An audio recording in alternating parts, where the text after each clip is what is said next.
हमारे कार्यकर्ताओं की नहीं, ड्यूटी पे लगे हुए लोगों की, जिनका कहना है कि बस्ती में, महाराजगंज में और कई जगह सूचना आई, भाटपाल रानी से सूचना आ रही है, आशुतोष उपाध्याय की और लोगों की, बहुत ज़बरदस्त वोट पड़ रहा है, बहुत ज़बरदस्त, अनएक्सपेक्ट, ऐसा कभी पड़ा ही नहीं आज तक। अच्छा, आज एक बड़ी रैली पूर्वांचल में आप लोग करने जा रहे हैं, ममता बनर्जी भी हैं, तो क्या इस रैली का महत्व है? इस रैली का महत्व तो पूर्वांचल ही नहीं बल्कि पूरे देश के लिए भी है कि अखिलेश के साथ विपक्ष के बड़े बड़े नेता भी हैं और जनता से चुनाव के वक्त, युद्ध के दौरान आप जानते हैं युद्ध की स्थिति हो, उसमें जब कोई बड़ा सहयोग भी साथ आ जाता है तो सैनिक होते हैं, उनको बहुत बल मिलता है और ज़्यादा उत्साहित होकर लड़ते हैं। तो ये छठवें और सातवें चरण में जो मतदान हो रहा है उसको एक्सीलरेट करने का काम समाजवादी पार्टी के पक्ष में, गठबंधन के पक्ष में ये रैली करेगी।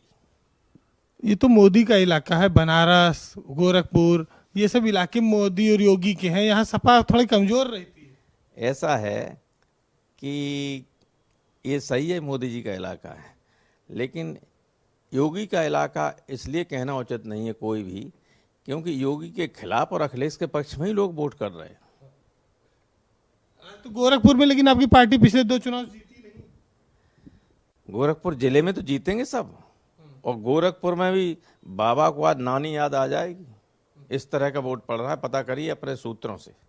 अच्छा, एक बहुत बड़ी बात ये हो रही है कि जब से ममता बनर्जी आई हैं कल से लगातार उनका विरोध हो रहा है, लगातार उनके काफिले रोके जा रहे हैं। ऐसा है, बीजेपी वाले बुरी तरह पिटे वहाँ। आप जानते हैं जिस तरह से उत्तर प्रदेश में लगे हुए हैं ये लोग, वैसे ही ममता जी के खिलाफ लगे थे, वही भाषा ममता जी के खिलाफ बोल रहे थे जो अब अखिलेश के खिलाफ बोल रहे हैं।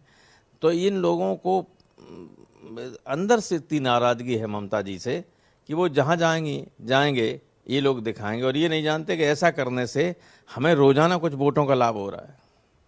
तो ये मतलब विरोध फायदेमंद हो रहा है। स्वामी प्रसाद मौर्य भी अटैक हो गया उधर।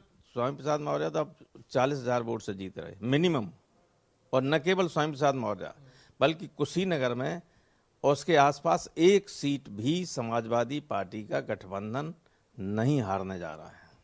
क्या आप मानते हो कि ये इस तरह से नेताओं का विरोध करके सरकारी मशीनरी का ये बीजेपी दुरुपयोग कर रही है? सरकारी मशीनरी अब कोई दुरुपयोग नहीं करेगी।